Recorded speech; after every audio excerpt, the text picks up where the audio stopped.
Eh bien salut à tous les amis, j'espère que vous allez bien. Aujourd'hui on se retrouve pour une vidéo avant-match entre le Montpellier face à l'Olympique Lyonnais. J'ai quand même eu le temps de la faire, donc vous inquiétez pas. Il manquera certaines choses, donc je suis désolé, mais j'ai quand même réussi à faire la vidéo, voilà. Avant de commencer la vidéo, n'hésitez pas à liker, à vous abonner, à partager, c'est extrêmement important. Et petit truc que j'allais dire avant qu'on commence cette vidéo, restez bien jusqu'à la fin de la vidéo parce qu'il y aura un truc que je vous dirai en fin de vidéo et j'espère que ça vous fera plaisir, voilà. Donc maintenant les gars, on va commencer directement avec l'avant-match. Mais bon, avant qu'on commence, donc on pourra compter sur le retour de Moussa Dembélé contre Montpellier et ça c'est super cool parce que vous verrez que ça va changer la donne, je pense. Bref, on commence avec la partie arbitrage et du coup c'est parti. Voilà, donc l'arbitre de la rencontre c'est Thomas Léonard. Je ne connais pas du tout cet arbitre, donc s'il y en a qui le connaissent parmi vous, n'hésitez pas à le dire en commentaire. Donc il a arbitré 7 matchs de Ligue 1 cette saison. Euh, il a distribué 28 jaunes et un seul rouge. Et il a sifflé 3 penalties, donc il siffle pas beaucoup de penalties, parce que 3 penalties en 7 matchs, ça va, ça reste moyen, on va dire. Et en gros, j'ai dit que ça nous faisait une moyenne de 4 jaunes par match. C'est très peu, on va dire. Voilà pour la partie arbitrage. Maintenant, les gars, on va passer aux dernières rencontres des deux équipes. Alors voilà, je suis mort de rire, mais bon, c'est pas grave. On commence avec l'équipe qui reçoit, donc c'est Montpellier qui s'est incliné sur le terrain de Rennes 2 buts à 0. Terrier et Maillère avaient marqué les buts du 1 et du 2-0 du coup. Et du coup, TJ Savanier avait pris un carton rouge. Donc du coup, je ne jouera pas contre Lyon. Et franchement, ça, c'est euh, c'est un gros plus pour l'Olympique Lyonnais, on va dire, parce que Savanier, c'est le maître à jouer de Montpellier, clairement. Et du coup, pour Lyon, bah, il n'y a pas eu de match la semaine dernière parce que le match entre Marseille et Lyon a tout simplement été interrompu parce que Payet s'est pris une bouteille d'eau. Hein. Donc, je vais vous parler franc. Pour moi, elle a fait sa pleureuse. Parce que regardez, si vous voyez bien sur l'image d'en dessous, euh, le match Bruges face à Leipzig, c'est Angelino, il se prend une bouteille sur la tête. Le mec, il s'est pas acheté à terre, pardon. Il s'est pas acheté à terre. On voit bien là, je l'ai entouré, je vous ai mis une flèche. On voit bien la bouteille qui arrive. Il se la prend en pleine tête, il s'est pas acheté par terre, il a pas pleuré. Donc, au bout d'un moment, Payet, faut que t'arrêtes, tu te relèves et puis tu joues, quoi. Voilà, donc c'est pour ça que j'ai marqué, lui, il a pas fait arrêter le match.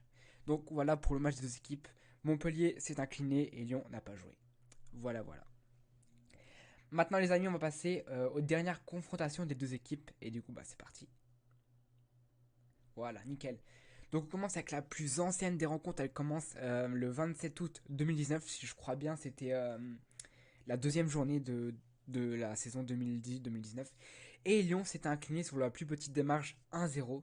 Et du coup, bah, je crois qu'on a été 17ème lors de la deuxième journée. Bref, c'est une saison assez bizarre. Bref, la moins ancienne des rencontres, c'est le 15 novembre 2020. Et du coup, bah, là aussi, Lyon s'était incliné sur le score de 2 buts à 1. Et du coup, bah, comment dire, la plus récente des rencontres, elle date du 13 février 2021. Et Lyon s'était également incliné sur le score de 1 but à 2. Et si je dis pas de bêtises, je crois même que c'était Lucas Paqueta qui avait égalisé juste avant la mi-temps. Et donc, du coup, bah, voilà. Donc, franchement, s'il y avait un pronostic à faire, au vu des statistiques, on va dire, Montpellier partirait favori, mais entre vous et moi, bien sûr. Sans TJ Savanier, je pense que ça va être très difficile. Surtout que c'est le maître à jouer de Montpellier, tout simplement, et ça va être très difficile sans lui. Donc je m'attends à un match spectaculaire, malgré tout, parce que Mavidi et Germain, c'est un duo de feu. Et surtout que Lyon récupère Dembélé, donc ça va faire. Vous allez voir, ça sera un match de tuerie. Bref, maintenant on passe aux absents et suspendus, c'est parti. Voilà, nickel. Donc, comme absent, les gars, j'ai mis Jeff Renadelit qui est en phase de reprise. Donc, j'espère bientôt le voir sur les terrains. Même si je sais déjà que ce ne sera pas avant 2022. Mais je veux le voir sur le terrain avant la fin de la saison. Ça serait super. Ça serait super, du moins. Diomandé marqué incertain sur le groupe de l'Olympique Lyonnais parce qu'il était déjà pas là jeudi quand on a joué contre Bronzebir. Donc, du coup, j'ai cherché, j'ai fait des recherches par-ci par-là. Et en gros, on me dit que c'est marqué Diomandé incertain. Donc, je le mets incertain. Il sera peut-être là. Je sais pas. Léo Dubois qui est toujours blessé, c'est claqué avec l'équipe de France, ça ne bouge pas. Mendes qui s'est blessé avec le Montpellier, donc c'est le seul absent blessé de Montpellier, on va dire.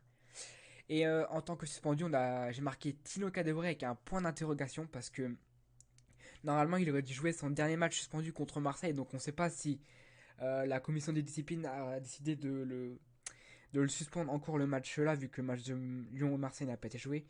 Donc je sais pas s'il sera là, je sais pas s'il sera pas là. Donc du coup j'ai marqué Tino Kadewere avec un point d'interrogation. S'il est là, ça sera un plus pour Lyon. S'il est pas là, bon, on jouera sans lui, écoutez. Et du coup, TJ Savanier qui s'est fait exclure contre Rennes le week-end dernier. Voilà pour les absents et suspendus de la rencontre. Et là, on passe à ma partie favorite, les compositions d'équipe. Alors, vous verrez qu'il y a des choses bizarres, mais je vais vous expliquer tout ça. C'est parti. Voilà, donc on commence avec la composition de Lyon. Pourquoi? Parce que j'ai voulu simplement commencer avec Lyon. Et du coup, ça nous donne Lopez dans les buts, Boateng en défense avec Loukeba. Franchement, moi je me dis que s'il n'y a pas de Nayer, s'il n'y a pas tout simplement Diomandé, franchement, j'ai pas été déçu du tout de la performance de Loukeba jeudi. Et je me dis que ça pourrait être un duo qui marche de feu. Boateng Loukeba, je me dis ça peut, c'est sûr ça peut marcher. Défenseur droit Gusto, puisque Dubois est toujours blessé, ça c'est. De toute façon, Gusto a toujours été plus fort que Dubois et ça ne changera pas. Défenseur gauche, Emerson qui devrait retrouver une place de titulaire vu qu'il n'a pas joué contre Bronzebeer. Milieu de terrain, Guimarães qui a créé, je pense que ça ne changera pas du tout. Les trios d'attaque, j'ai mis Shaqiri, Paqueta, Awar. Surtout que les trois, surtout que les trois n'ont pas commencé le match contre Bronzebeer. Et puis tout seul en pointe, j'ai mis Dembélé qui devrait porter logiquement le brassard de capitaine. Voilà pour la composition de l'Olympique Lyonnais. Maintenant on passe à la composition du Montpellier. C'est parti. Voilà, alors, je regarde pas jouer Montpellier du tout, je vous le cache pas, mais j'ai fait 7 sites, donc ça vous prouve l'exigence que j'ai de faire des recherches avant mes avant-matchs. Et en gros, ça donnerait ça, Yann Homins dans les buts, Saliba, Tuller, Sako et Ristich en défense, Wai, Ferry, Chotard et Mollet en milieu de terrain, et tout seul en pointe, enfin, deux en pointe, Mavididi et Germain. Et franchement, si c'est juste, bah c'est parfait parce que je vous cache pas, je regarde presque pas Montpellier jouer. Et du coup, les seules fois où je les ai vus jouer, c'est qu'ils ont joué en 4-4-2. Donc, je me référence à ce que j'ai vu sur les sites et ce que j'ai vu moi tout seul. Bref, voilà pour la composition de l'Olympique. Pardon, pour Montpellier, pardon. Excusez-moi. Et mon pronostic, voilà. Alors j'ai mis plusieurs pronostics. Pourquoi? Parce que le week-end dernier, Lyon n'ont pas joué. Donc du coup, j'espère que ce match-là va pouvoir aller jusqu'aux 90 minutes, on va dire. Et du coup, premier pronostic, ça ne change pas de la semaine dernière. J'ai mis Dembélé ou Toko Ekambi buteur. Une cote à 2,5. Ça pourrait être sympa à parier, à pronostiquer du moins. Mon deuxième pronostic, c'est Paqueta ou Mavididi buteur. C'est une cote à 3,90. Et je pense que en vrai de vrai, ça peut faire le taf parce que je sais pas pourquoi, je me sens que les deux joueurs en fait vont marquer. Je pense que Paqueta va marquer, je pense que Mavididi va marquer. Du coup, mon troisième pronostic, c'est l'Olympique Lyonnais remporte le match. C'est une cote à 2,50. J'ai été, comment dire, étonné quand j'ai vu la cote. En fait, les deux cotes sont pareilles. Il y a Montpellier, c'est 2,50. Match nul 3,90 et Lyon 2,50. Donc en vrai, ça va être un match assez, comment je pourrais dire, organisé, assez juste, on va dire, j'espère. Et j'espère entre vous et moi qu'il n'y aura pas de débordement ou de interruption de match. Voilà. Et mon dernier pronostic, les gars, c'est les deux équipes marquent la même cote que la semaine dernière, 1,90. Franchement, je pense que c'est. Je pense sûr et certain que les deux équipes vont marquer parce que Lyon est fébrile en défense mais est fort en attaque. Et d'un côté, on a pareil, on a Montpellier qui est fort en attaque aussi avec Mavididi et Germain qui peut faire très mal, mais qui sont pas sereins derrière en défense. Malgré qu'ils ont Sako et que Sako est un très bon défenseur, ils ont quand même des faiblesses défensives. Bref, voilà. Du coup, voilà, comme je vous l'ai dit, gars, avant de commencer cet avant-match tout à l'heure, je vous ai dit qu'on pouvait compter sur le retour de Dembélé. Et croyez-moi qu'il aura son importance dans ce match parce que vous allez voir, ça a changé la donne. Parce que Paqueta, certes, c'est un bon. Avant, c'était un bon neuf, mais je préfère avoir Dembélé en attaque que Paqueta. Parce que Paqueta, ok, il peut dépanner à ce poste-là, mais tu vois quand tu le vois jouer que c'est pas son vrai poste à lui. Et là, du coup, je me dis qu'on va retrouver un Dembélé en attaque. Peut-être qu'après Peter Bose va mettre deux attaquants, donc Simani et Dembélé. Mais en tout cas, Paqueta va retrouver sa vraie place, donc c'est-à-dire en 10. Pardon, en milieu de terrain offensif, pardon. Et du coup, je pense que ça va faire du bien à Lyon, honnêtement, entre vous et moi. Et du coup, je vous ai dit que je vous dirais une chose avant qu'on termine cet avant-match, les gars. Lundi soir, je serai en live pour le tirage des 32e de finale de la Coupe de France. Donc voilà, donc pour ceux qui veulent venir, bah venez, ça me fera extrêmement plaisir. Et j'espère que ça sera là aussi pour gagner des abonnés.